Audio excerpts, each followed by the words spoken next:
Somebody asked the question about where to find a doctor who practices Medicine 3.0. You're about to get your answer right here. I've had a chance to work with these two doctors and Dr. Haase the last few weeks planning this, and I've been impressed by it. They're not competitors, they're collaborators. You can tell they're also really good friends, and they have a great relationship, and that's been really inspiring for me. So I'm excited to introduce these folks. We're thrilled to have two EO Nashville concierge physicians who are both fellow EO members to share with you next on Practicing Medicine 3.0. And they've got guests for later on, actual patients that you'll be able to ask questions and see what the actual results from Medicine 3.0. So I'm going to introduce Leah Cordovez. She's a triple board certified internal medicine, integrative medicine, and obesity medicine doctor. She served as chief resident of UT Internal Medicine at Baptist and is a fellow of the American College of Physicians. She has a master's in healthcare management from the Owen School of Business at Vanderbilt and is an associate professor of medicine for the University of Tennessee. Leah founded the Be Well Foundation supporting Music Health Alliance and the Whole Person Health for Women in Panama.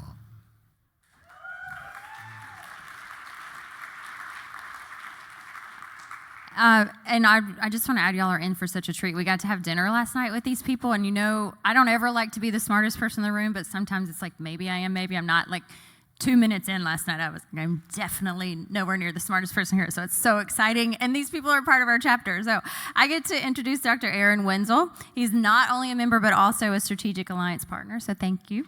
He believes that simply that your health care should help you feel great and live a long time. He is the founder and CEO of Brentwood MD, created to impact lives.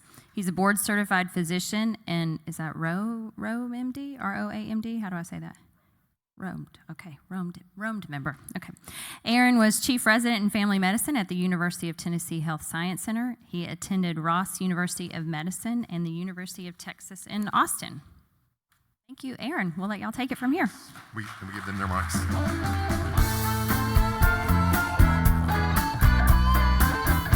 This is me. 30 seconds of this song. I wanted to take you back for just a moment. You guys remember this song? I gotta stand up because I'm spazzing out. So it was December 31st, 1999. You can close your eyes and be in your mind's eye. You were getting ready for Y2K. All the computers were gonna stop at midnight. Can you smell the green polo cologne or the drug card? But remember how vigorous, how excited, how great you felt. Most of us were late 20s, early 30s, but remember how amazing that felt. It's been 24 years. That's a third of your lifespan. It seems like just yesterday, and you were able to tap into that. So I really want to set this up by going back and reach back to where you were in 1999. Let's think about everything that's brought you to where you are today. I am a reluctant entrepreneur. I'm here because of Arnie, Andy, Sonny. I tried to find a way to practice medicine the way I felt it needed to be practiced, and I love that it's called Medicine 3.0. But I'm an entrepreneur because out of necessity. So I'm freaking horrible at it. And I'm also terrible at making slides. So I hope you're not waiting for good slides, because this is all just informational. So I wanted to introduce you to, I like to call it precision medicine. So precision medicine for me is medicine 2.95. I think there's a lot of value in the 2.0 that we trained in. So we trained in the art of diagnostic techniques and the art of the physical exam. And I'm from the old school where we listened to people's hearts, and I can listen and hear a murmur, and I don't necessarily need the AI. So we have the beauty of the art of medicine and are living in this amazing time when there's so many things we're learning about genetics. When we were in medical school, we didn't know that GLUT4 transporter was what led glucose into the muscle cells. So I say this to say, this is my jam. Medicine is my jam. Business, not so much. Another thing I should have put on my CV is I've made every business mistake already in the past 4 years. So it's every bit about you. Precision medicine, Medicine 3.0 is every bit about you and who you are and why you are where you are. So you have achieved allostasis. I hope this is a new term for some of you. If not, bear with me, you're going to hear it again. You are the sum of all that has happened, how you've reacted, and the up and down regulation of genes. So genes are like a piano keyboard. Not all of them are pressed at once, and you can only hear the ones that are pressed. And it's true that we can upregulate and downregulate some genes with lifestyle, but it also has a lot to do with genetics. And you'll see as we go along that because you have an ApoE4 mutation doesn't necessarily mean that you're condemned to Alzheimer's, because there's so many other factors that influence how that gene is expressed. So allostasis, everyone, let me take you back to now 7th grade introductory to physical science. Homeostasis is how your body regulates its temperature and its pH. And by increasing your respiratory rate, you can modify your pH in compensation for whatever. Allostasis is how your body has had to adapt because of chronic insults. I'm going to use the word insult and define better what that is. So anything that your body has to do to compensate for the stress you're under, the conditions you live in, the air you're breathing, the water you're drinking, anything you have to do to compensate has a lot to do with your body's allostasis. And you're going to get to a set point that's either good or bad. And it's how you survive. So your allostatic load determines how you reach that allostasis. The brain is actually that central part that sets everything up. Bruce McEwen, who died in 2020, was the father of how the brain controls the neuroendocrine. Your brain tells your hormones what to do to compensate for all of the things that are going on. What's amazing is your brain can't tell the difference between real or imagined, whether the argument you had with your mother was 2 minutes ago or when you were 15 years old. As long as you're reliving it, that sets off that need to compensate. And then the neurochemistry drives symptoms of physiologic, psychologic function. Dopamine, norepinephrine, serotonin, all of these things are upregulated, downregulated, depending on all of the things that are going on. I'm going to say this at least 10 times, and somebody can come up and slap me, and that's okay. All of this has to do with precision medicine because each one of you is at a different place, metabolically, psychologically, physiologically, and that is the root of Medicine 3.0. So this is just a page from Dr. McEwen. Everything eventually will find its equilibrium, whether that means you have to pump out a ton of cortisol and compensate for that by developing diabetes, right? So I compensated for my stress in medical school by eating jelly beans, and here we are. Okay, so there's different kinds of adaptations. So behavioral, and I'm going to go through these really quickly because the slides are boring. Behavioral adaptation, increased vigilance, you're easily startled, you can't sleep, you can't stay asleep, your weight changes, you go to alcohol, you start doing risky behaviors. Neuroplasticity, it's such a good thing when you're in that acute stress response because you're able to think clearly, but a chronically stimulated stress response can cause changes in your brain which can make it so that you have more anxiety, depression, difficulty making decisions, and it can interfere with regulation. As I go through these, please know that they're all reversible. Immune system adaptation, so under chronic, again, insults, so if the water you're breathing is bad, if the water you're drinking is bad, if the air you're breathing is bad, you're going to have this immune response, including if you take echinacea every day, if you take elderberry every day, you're stimulating your immune response, and that can lead to a great change in wound healing, and you're going to recover from your cold faster. But if you don't need it, and you have stimulation from your immune system chronically, then you could cause inflammatory issues or autoimmune issues.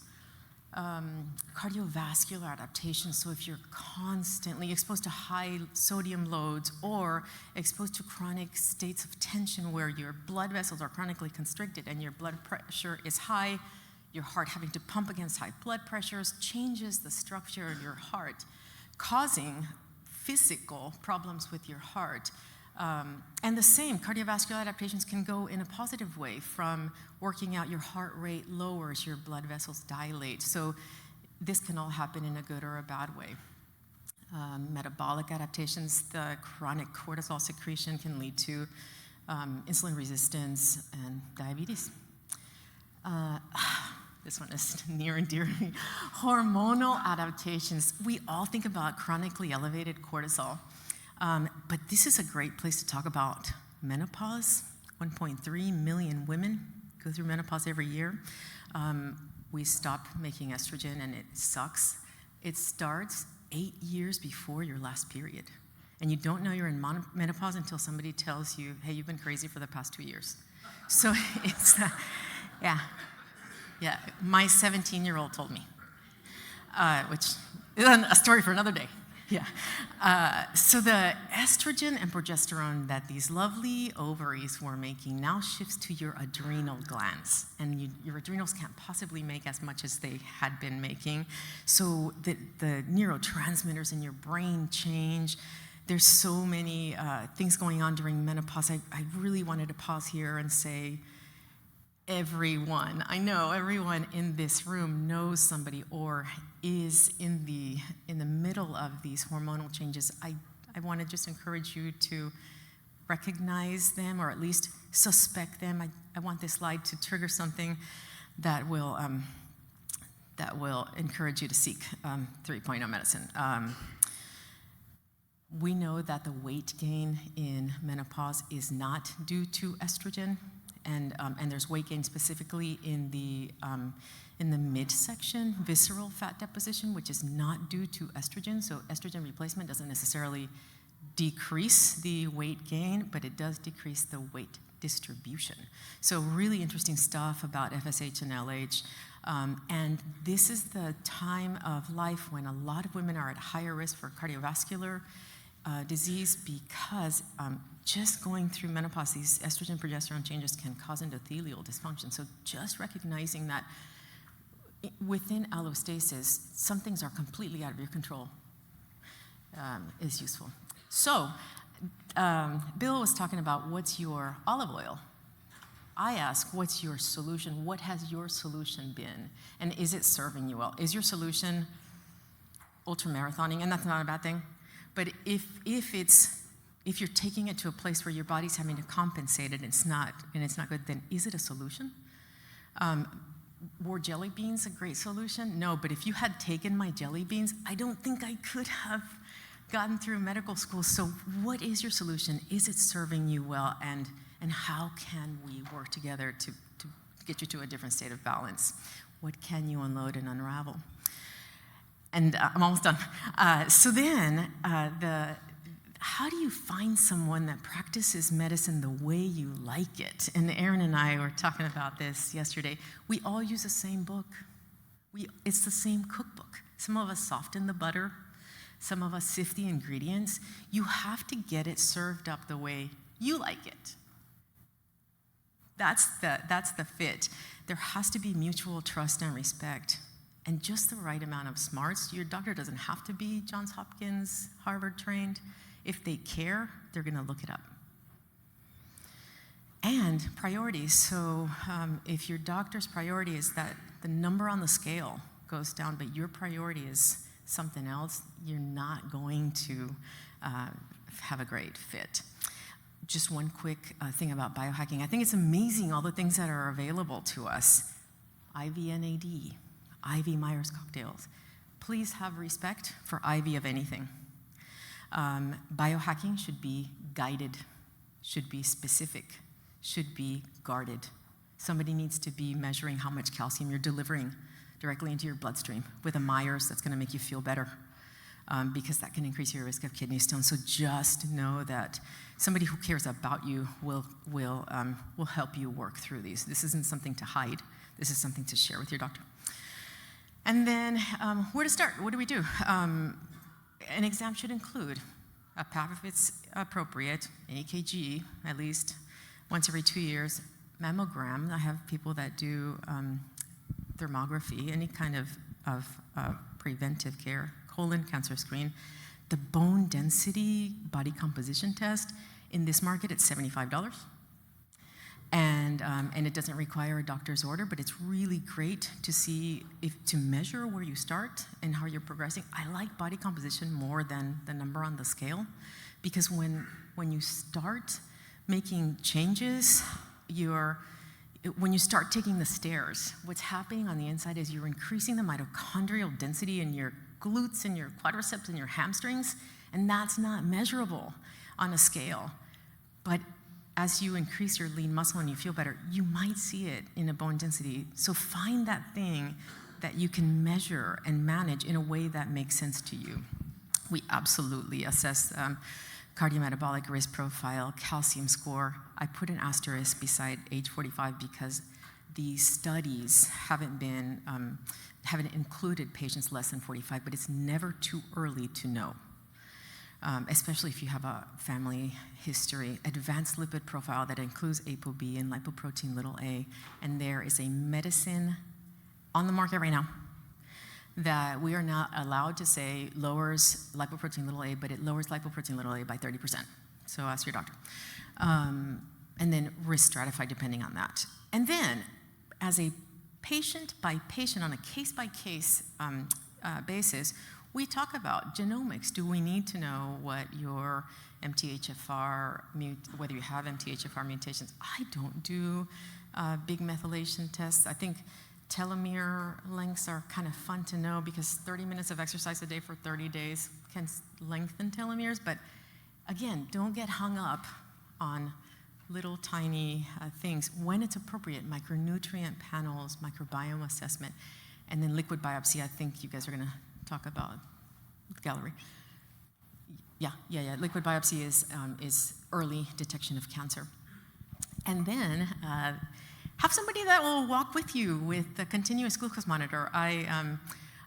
We have, as doctors, we have access to your continuous glucose monitor data. So sometimes it's fun to jump in there and say, hey, what'd you have for breakfast? Because it just shot you to 180. But it's really nice to be on your team. I have the ability to sync Aura data, and that's fun too, because we can become a part of the team. And I'm sorry, I'm taking so much time. So what will these next 25 years bring?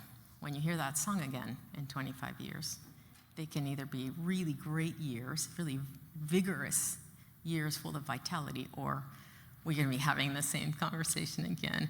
The changes should be consistent, small, and think about this as a long-term thing. This is an exciting time to be a doctor because there's so many things out there that are tools and that are fun to use. So yeah, I would recommend finding someone who's on your team. That's it for me. I think that's it. Yeah. Okay, great. Thanks.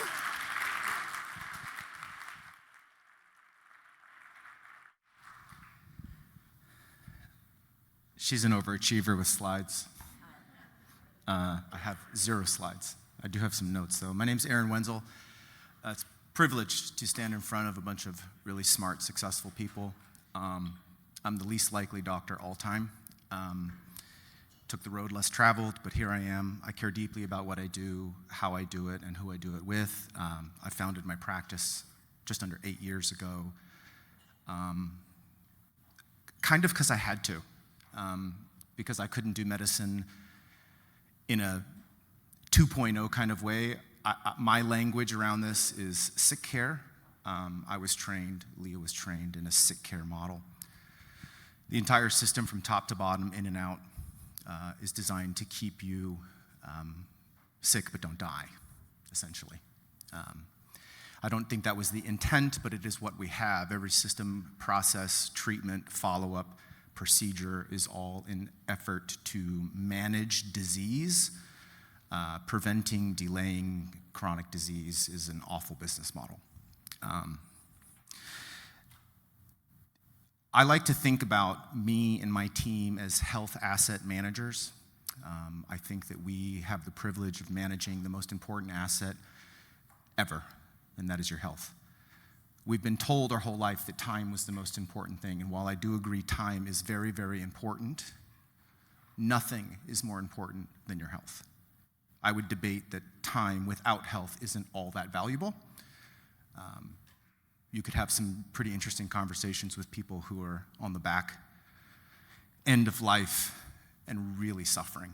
I think time without health is a missed opportunity. In order to be a health asset manager, we essentially do what your wealth asset managers do. We try to maximize opportunity based on your unique situation, family history, goals, environment, resources, while managing your risk. Well, what is the risk of living a long time and living well? Primarily, it's what kills humans. And so we just reverse engineer what we know to be true, and that is, unless you have a primary strategy of de-risking your future for heart disease, Alzheimer's, and cancer, you have a very low likelihood of having a long, vibrant life. All the other tactics, tricks, tips, biohacking, they're all interesting, and they have their place, but they are absolutely secondary and tertiary issues if you're, again, assuming, if you have no interest in living a long time or feeling really good, just ignore everything I'm saying.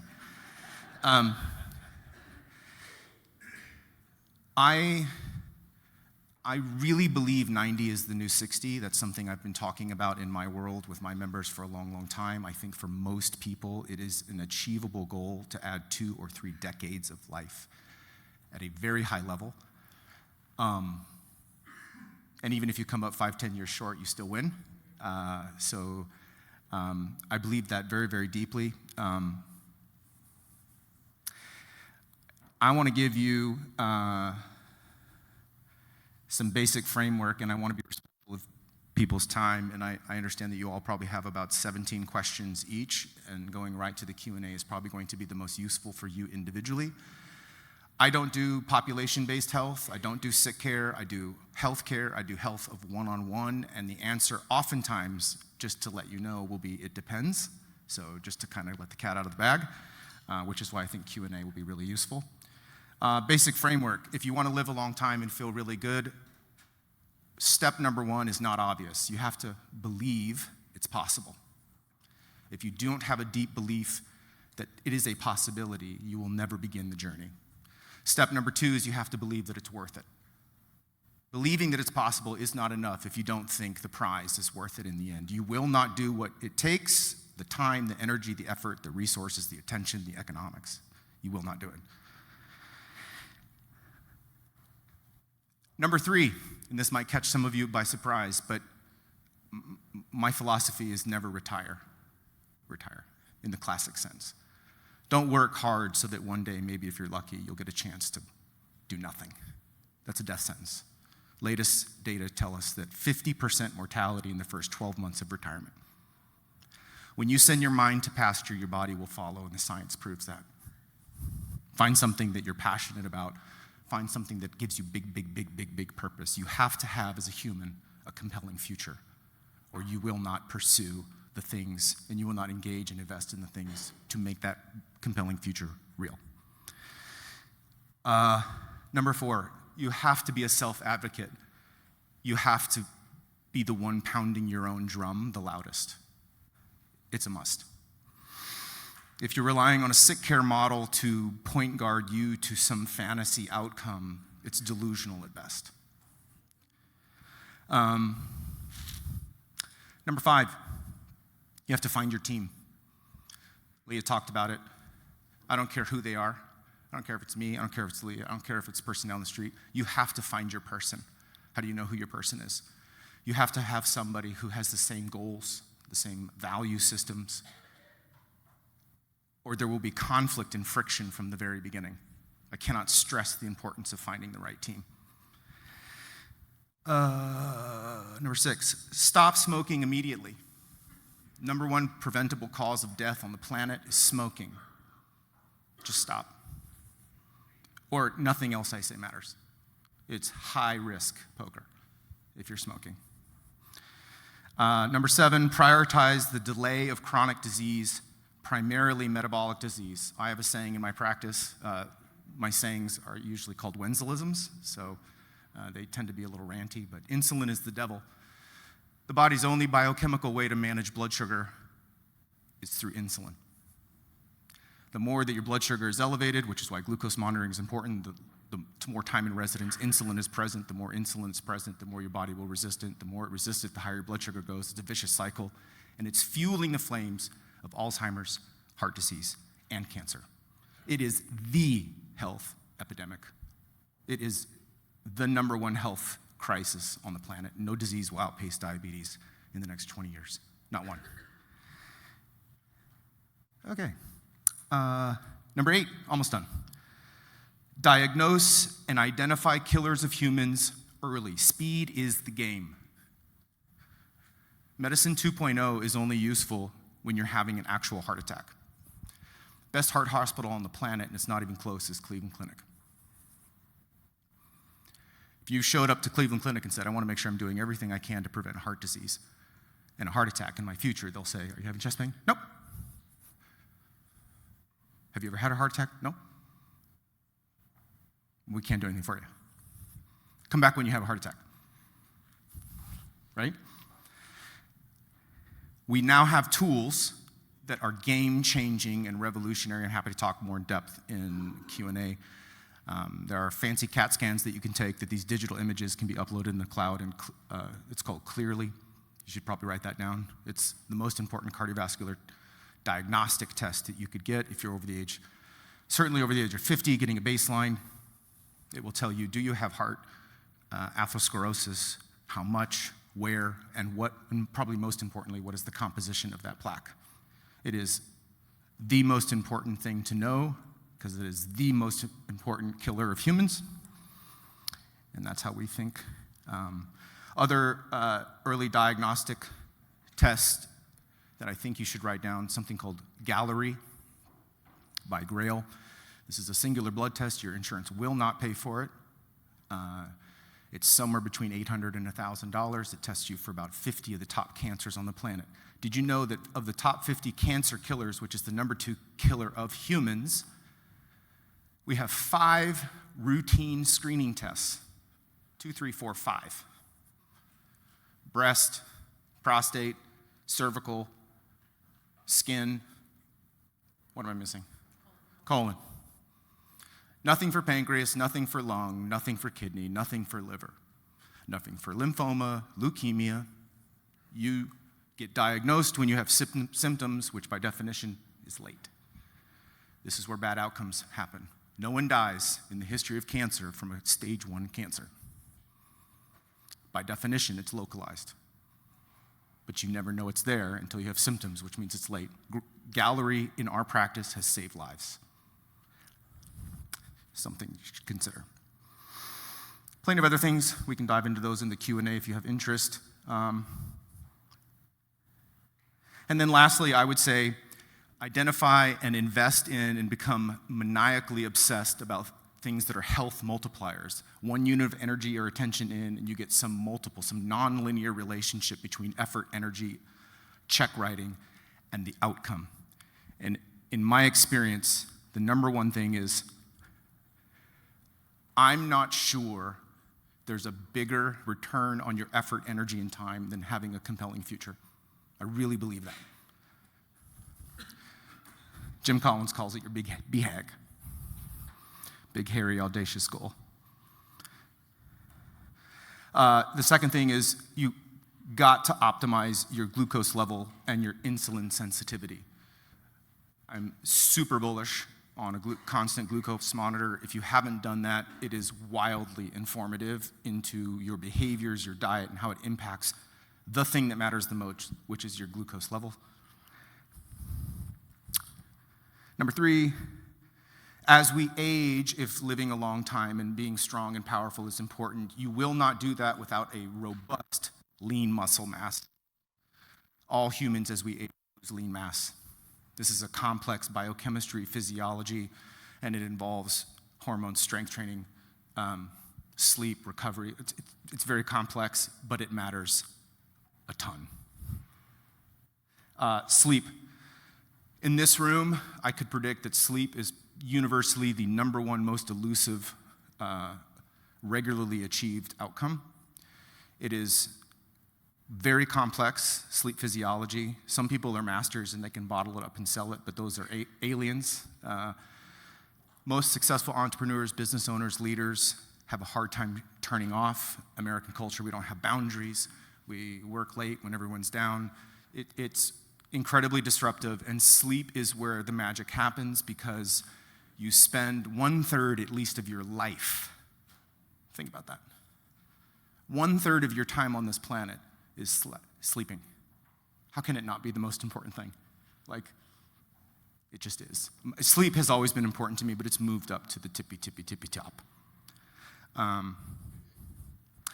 Number 5, find a sustainable fitness plan and a dietary plan that work for you, that you can stick to. The best diet is the one you can stick to. We're omnivores, we can eat anything. It's an omnivore dilemma. What do you eat when you can eat anything? And what do you eat when there's abundance all around you? It's very confusing. But it's not hard, actually. We can talk about that in Q&A. And then lastly, create a health plan that gives you regular optics on the things that are the most important. You need a dashboard. You need a dashboard to your health. You have a dashboard in your business. You have a dashboard in the other areas of your life. I would encourage you to think about areas of your life where you're crushing it. It's probably because you have eyes on the things that are most important. You're measuring it. You're innovating. You're investing. You're trimming. You're pruning. What you pay attention to will improve. And your health is no different. I look forward to jumping into some questions.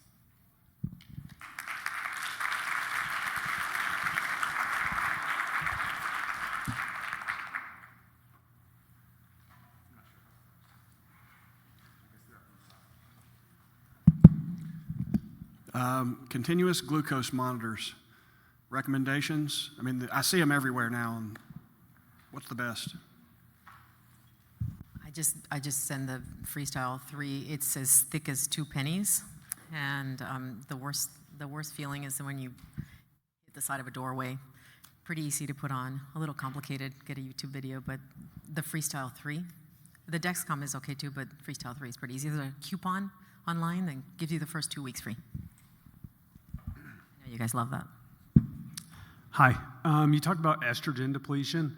And so for men, testosterone, like, I'm going to pretend I'm in your office for a consultation. Like, what are the pros and cons health-wise of, like, testosterone therapy, estrogen therapy? And looking at it from, like, a lens of either, like, you really need it or just, like, being the best person that you can be. So what age would you, like, and I know you said it depends, but what age would you start that to be the best you can be? Like, what are the health trade-offs to doing it, not doing it? Interested in learning that. I'm going to try not to spaz out about all the questions and I'm going to try not to hog the microphone. But remember what I said, 8 years before the menses stop, 8 years before you stop having a period, your hormones sputter.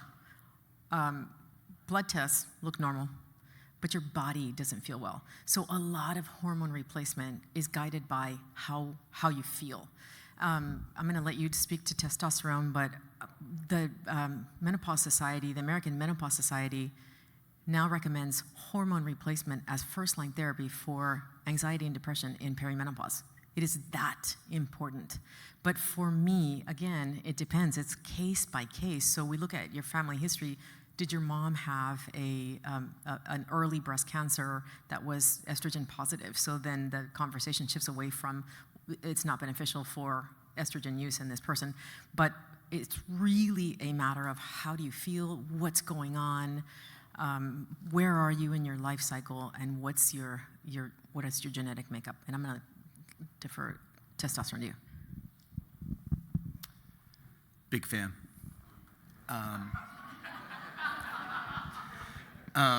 For men and women, I think the answer is it depends, actually.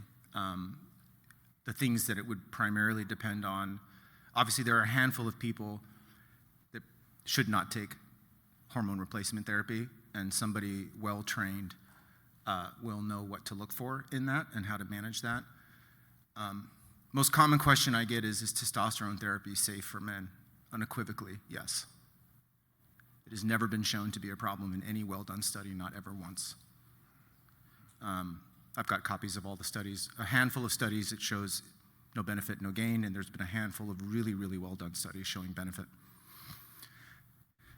It's out of the scope of this conversation, but in 1992, the first government-funded, double-blinded, randomized, controlled study on women's health ever not involving pregnancy was done. It's called the Women's Health Initiative. It changed everything for the worse. Again, that's a whole nother conversation. That combined with professional sports gives testosterone a bad rap. Hormones is a bad rap. They all get lumped in. They're dangerous. They're not safe. They're cheating. They're blah, blah, blah. It's unfortunate. There's a lot of suffering that's needless. I would say I have a handful of men under the age of 40 who are profoundly symptomatic and wildly deficient in testosterone. But like the bell curve distribution, most men at around 45, that's about the age where I was really starting to be symptomatic and my levels were very, very low. It was life-changing for me as it is for lots of other men. There are some men who can live into their 50s and they're like part alien. They don't drop, they feel great. And to Leah's point, I think it's 50% your levels, 50% how you feel. I am not comforted by levels that look good and you feel terrible. And I am not comforted by, and I'm not encouraged by people who feel good that levels are low. Like it's a bilateral approach. That's what I would say. You mentioned this test where you test for 50 different things. How does that affect someone's mental health? Because it feels like if you go looking for something, you're gonna find something, even if it turns out to be benign.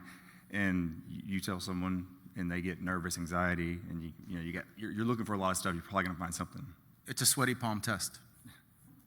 I mean, no doubt about it. I mean, and that needs to be discussed. This is where doctors who you have a relationship with that you trust become really, really valuable, where they're not watching the clock and they take the time to walk you through this. There's the economics that's the downside, and then you're not testing for risk. This is yes or no. We find cancer signal or we don't. It's a sweaty palm test. And there's about a 1 in 200 chance of a false positive, which is traumatic. And you need to be aware of that. So 199 people get a positive test, and now they know they have cancer early. And one person got a yes, and it was a false positive. What we don't know yet, which the data is coming, is this a limitation, or is the test so George Jetson that it's picking up microscopic tumor cells before you can even see it by MRI. MRI only can see a tumor at about 0.5 millimeter. I might have some trained surgical friends in the room that can see them smaller than that, but us dumb family practice guys can't see that. So that Gallery test, the liquid biopsy, is super sensitive, and it tends not to pick up so many false positives. The whole body diffusion weighted imaging, the whole body MRI that there's not one powerful enough in Nashville. I think you have to go to Chicago, Dallas. Okay. Those are wrought with false positives, but it's a sweaty palm test, yes, but if there's cancer there, it's gonna find you. So you find it or it finds you, and I'd rather go after something that turns out to be a cyst and have sweaty palms for 2 weeks than have missed it and had to leave my family.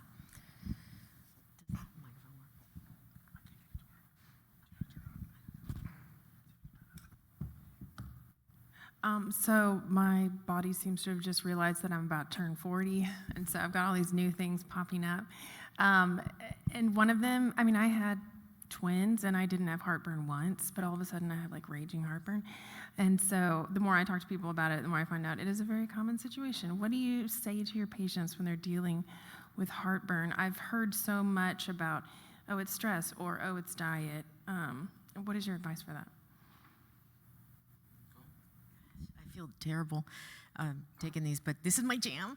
Okay, so the lower esophageal sphincter, we are magnificently made. Magnificently made. There's a gate at the bottom of your esophagus, and it coincides with the level of your diaphragm, and it's meant to hold the most powerful acid inside of your stomach, where really is the only place your body's designed to hold it. There's a few things that make that sphincter relax. Coffee, chocolate, peppermint. And so just knowing those things, and there's a few things that help that sphincter contract. Low dose melatonin, right? So first, could it be a structural thing? Are you doing something that's relaxing that sphincter? Number two, could you just by gravity, maybe by keeping yourself 30% elevated at night, could you help gravity reduce the amount of reflux? And then if there's a lot of adiposity in your midsection, you could be driving your diaphragm up. There's also structural hiatal hernias, but it's not an easy fix. There's nothing wrong with Tums. A little bit of baking soda if you don't have high blood pressure, a tiny, tiny bit of baking soda in water the most potent base will quench the most potent acid. But look at your diet and see if maybe you're accidentally relaxing that sphincter. Thanks. I'm sorry to give medical advice.